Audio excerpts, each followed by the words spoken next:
Assalamualaikum warahmatullahi wabarakatuh. Nama saya Dewi Itria, absen 7 dari kelas 12 MIPA 1. Di sini saya akan mempresentasikan dua matan hadis beserta penjelasannya dan akan membacakan cerita Rasulullah dengan Abu Bakar As-Siddiq. Hadis pertama yang saya akan bacakan adalah hadis riwayat Imam Muslim dengan sanad Suhaib. Bismillahirrahmanirrahim. An Abi Yahya Suhaibin ibni Sinanin Qala Rasulullah sallallahu alaihi wasallam ajaban li amril mu'minina inna amruhu kullahu khair walaysa dzaka li ahadin illa lil mu'min in asabat susarra'un syakara fakana khairan lahu wa in asabat sudarra'un sabara fakana khairan lahu.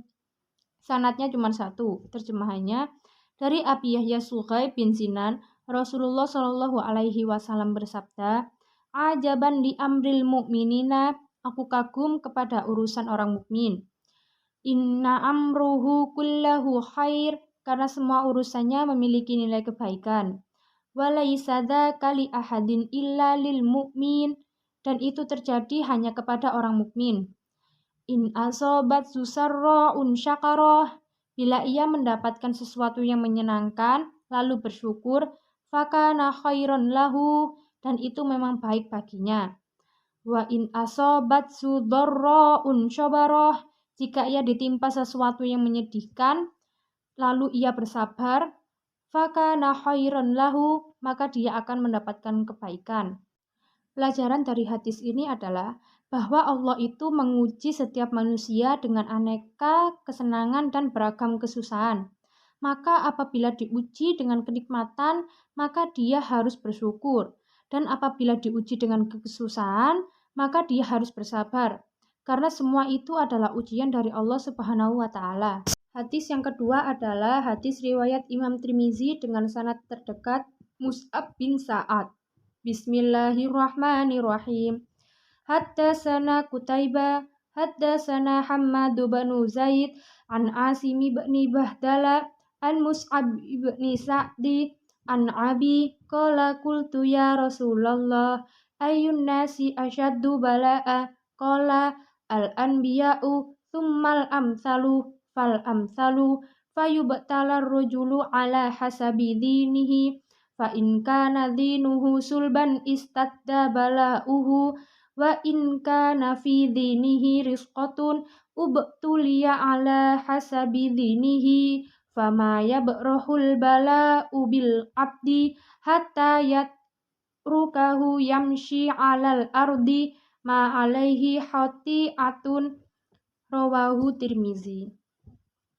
Terjemahannya, dari sanad terdekat Mus'ab bin Sa'ad dari ayahnya berkata, Qultu, aku berkata, ya Rasulullah, wahai Rasulullah, ayyun nasi asyaddu bala'a, siapakah manusia yang paling berat ujiannya? Qala, Rasulullah menjawab, al-anbiya'u, para nabi, tsummal amsalu.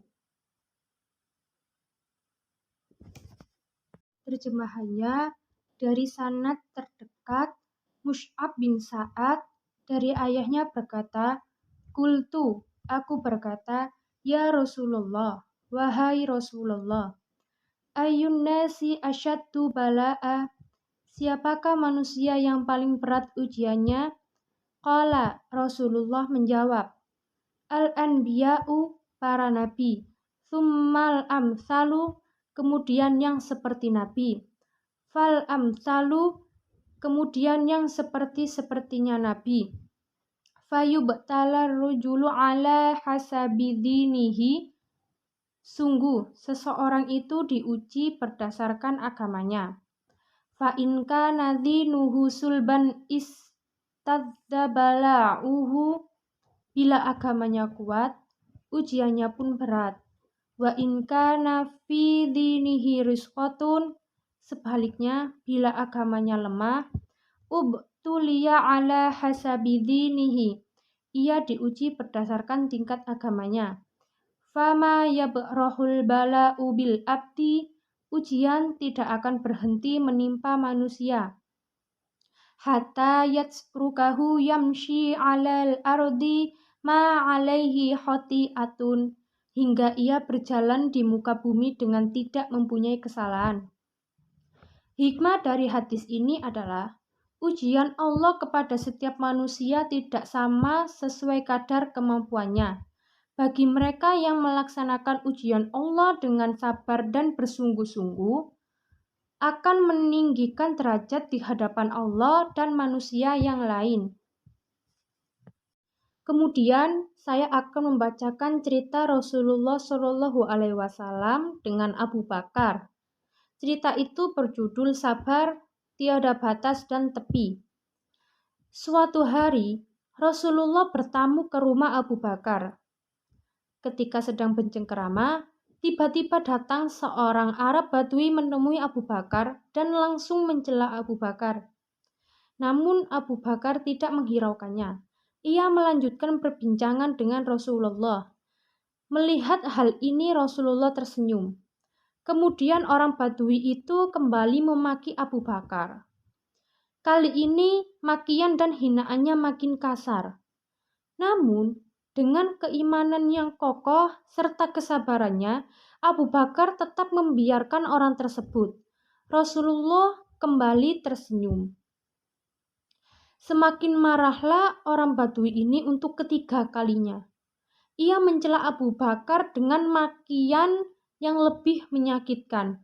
Kali ini selaku manusia biasa yang memiliki hawa nafsu, Abu Bakar tidak dapat menahan amarahnya.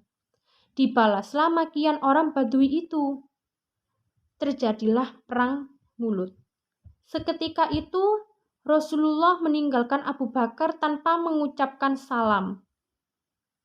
Melihat hal ini, selaku tuan rumah, Abu Bakar tersadar dan menjadi bingung. Dikejarlah Rasulullah dengan berkata, "Wahai Rasulullah, janganlah Anda biarkan aku dalam kebingungan yang sangat. Jika aku berbuat kesalahan, jelaskan kesalahanku." Rasulullah pun menjawab, "Sewaktu ada seorang Arab Badui datang lalu mencelamu, dan engkau tidak menanggapinya, aku tersenyum karena banyak malaikat di sekelilingmu yang akan membelamu di hadapan Allah, begitupun yang kedua kali. Namun, ketika kali ketiga ia mencelamu dan engkau menanggapinya dan membalasnya, maka seluruh malaikat pergi meninggalkanmu. Hadirlah iblis di sisimu. Oleh karena itu, aku tidak akan berdekatan dengannya, dan aku tidak memberikan salam kepadanya." Sekian dari saya. Wassalamualaikum warahmatullahi wabarakatuh.